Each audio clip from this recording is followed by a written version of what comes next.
Hello everybody, that's right, it's the one, the only, Dr.Novella here.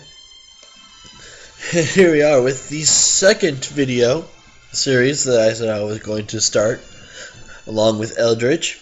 We have MEIOU and Taxes, a super mod for one of my recent newest favorite games in the world, Europa Universalis 4.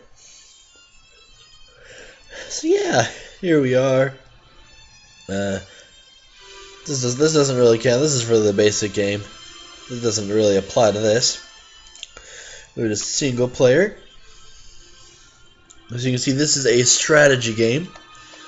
Started any point from 1356 all the way to a little bit past 1804. And you can basically pick any nation from around this time period, and you can play it and change world history and all that jazz. I put a little debate into what nation I wanted to play. Originally, I thought maybe having people vote for it, and then my videos don't really get a whole lot of views, so there wouldn't be too many people voting. And anyone who would vote, who would actually watch this, I doubt would have any idea of what nation to pick anyways. So yeah, so we have these, we have 1356, Charles IV's Golden Bull. Then we have 11th of November, 44. This is the main game start. This is when the vanilla Europa Universalis 4 starts. And you can see as we press the different things, the map changes to account for the time period. That's pretty neat. So we're going to start at 1356. Originally I thought maybe playing like one of these guys. These guys are they're Muslim. I'm going to try and play them, maybe conquer Russia, form a Muslim Russian. Then I like to think I'm pretty good. Maybe not pretty good, but I'm decent at Europa Universalis and all those Paradox games. But MEIOU and Taxes is a whole other creature. So yeah, I don't. This is for when I have a little more experience playing MEIOU and Taxes. Maybe once I get more decent at it, I can maybe play one of these guys. We should start with someone here in Western Europe, just because they have the best technology, they have the least amount of things to keep them from being bad. So figured, why not? Naples. It was a decent-sized country right around here, has a nice position. Not too hard difficulty. It's not completely easy. Like if we were say Castile. It's not completely easy. A little bit of challenge, but we have some decent stuff here to just keep us going. We have alliance with province and a personal union. That's pretty cool. This people right here. Yeah, vassals too. That's pretty sweet. Figure they're all around. They are a decent start. Are they in the list of suggested stuff? They have a list of interesting nations to play. Wait.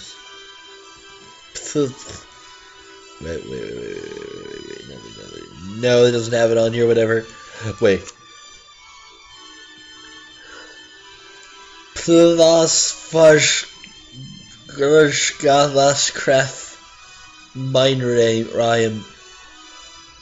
Okay. We're not going to play as you. Definitely not. So anyways, so for any of you watching who might be interested in this game, you can kind of see this as a first-timers. I haven't played MEIOU and Taxes all that much for this particular reason. So that way, as I figure everything out and I experience the game, it'll be in the same way as you people who haven't played it will experience it, and hopefully if I enjoy myself, which I'm sure I will because I like these kind of games, then hopefully you guys will enjoy yourself too and maybe be willing to give the game a try. So with that, I'm going to play Here we go. Nah, don't do this to me. Come on, game. You can load. I believe in you. I believe in you. My younger brother's sleeping. I should be careful not to be too loud. No, it takes a lot to wake him up. I think I'll be alright. Come on, game. You know you want to. You know you want to load. You know you want to load. Please? Please miss your game. Okay, there we go. Okie dokie. So you can't really see much of the lower stuff. That's fine. You're not. You know, the recording thing I use doesn't really show everything, but that's fine. You don't need to see any of this. There's nothing that interesting here. We're in a political map mode, so this is our thing. So this is our territory right here. It is our first army. So we have the units move around like this. We can move them around to different places. We're just going to keep them here for now. 10,000 infantry, 3,000 cavalry. Not bad. We got a nice little fleet here.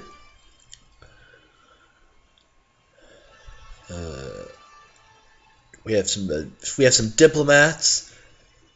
So whenever we want to do some kind of diplomatic function with people, like form an alliance or a trade or declare war, we have to use a diplomat. If we don't have one, then we can't diplomatize with them. You know, some things take longer than others. Some are by distance. So a diplomat that goes here won't take as long as a diplomat who goes like here. So yeah, we're not going to see too much gameplay. We're kind of just going to get our bearings, get an idea of what we have. So here we have, these are various notices.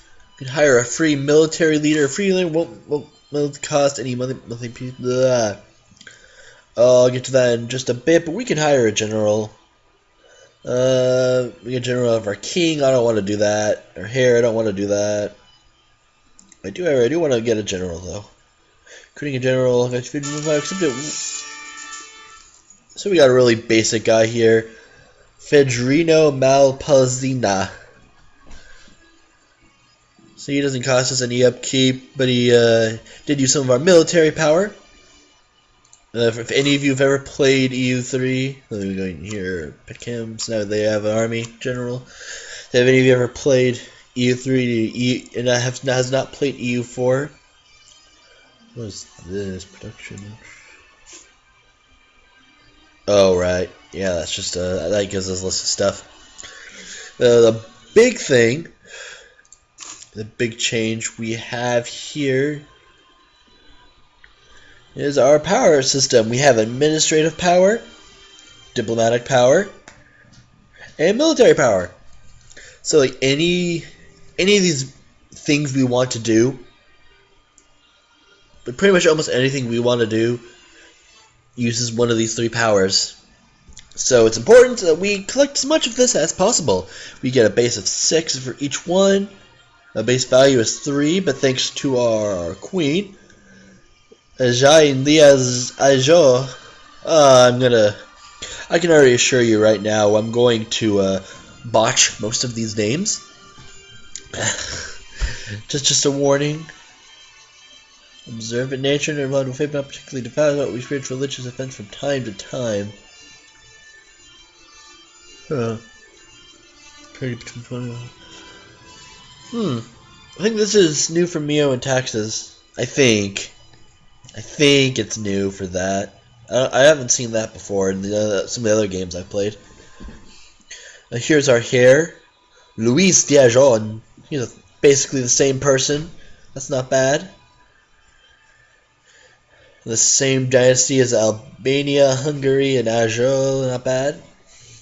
So yeah, like I said, we want to make sure we want to try and get these things, keep them as high up as possible as we can. Here's our gold. Our treasury, we'll need that. If we want to hire stuff, build things, recruitment. This is our manpower. To reinforce your armies. So when you lose men in a battle, it's, you know, that refills it. That's good to keep up. Stability. National stability affects the revolt risk in your provinces and many other things. So if you have positive stability, decreases your chance for revolts and rebels to pop up. It gives you a bunch of other bonuses you'll see. It's our prestige. We are actually losing quite a bit of prestige. 1.3%. That's, yeah, primarily how liked our prestige affects many things, but primarily how likely other nations are to accept our proposals and how often our marriages will result in personal unions. So yeah, we have some policy stuff. We got a bunch of cores. Oh, that's not good. I wonder where those cores from. That might be from this. If I had to guess, I'd say probably that. I think we can check that somewhere. Trade, imperial, religious. Let's see. Naples considers to be one of her core provinces. So this is a separate nation, but we consider it a part of Naples. So as long as they are an independent nation, we're going to lose prestige from those uncontested cores. So that's going to be our first goal, I think. That's going to be our first goal. We're going to build a little bit, build ourselves up a little bit, and we are going to take Sicily. We're going to take part as much Sicily as we can. So war on Sicily is going to be our first thing. Then we have legitimacy. That's how legitimate monarchs are perceived by their subjects. Here, if we claim we'll have low legitimacy. So yeah, low legitimacy, that makes people want to revolt more and stuff. I don't really have too much money. I don't know if I want to buy anyone right now. Nothing here really that interesting here. I can't buy any of these people. Well, that's pretty nice, but once again, I want to build up a little more money before we do that. You're not too bad.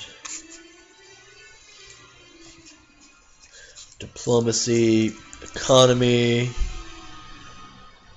Yeah, as we go through, I'll explain more of this. I'm just gonna kind of getting a little look in the area. To where in due time,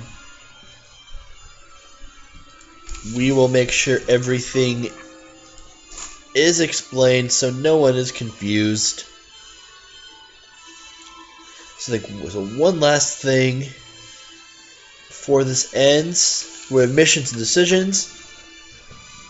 So this is a bunch of stuff we can activate. These are our missions. We get rewards if we do these. Manpower need to recover. Alliance with Papal State. Reclaim Mezina. And that looks like that right there. Mezina. We get 10 prestige for doing that, so we're going to accept this mission. So we get 10 prestige if we take that. And so yeah, that's going to be our first objective, is to take that. Next episode, we're going to look at a little more of this. Activate the cultural... mouse. Sorry about that, just a moment. Okay, there we go. Sorry, my mouse was messing up a little bit. Use an activate model, changes the name of the problem based on the owner's culture. More on lower. Sure. Why not? I have a pretty alright machine. Enact to Dumar, faces in 2 directions.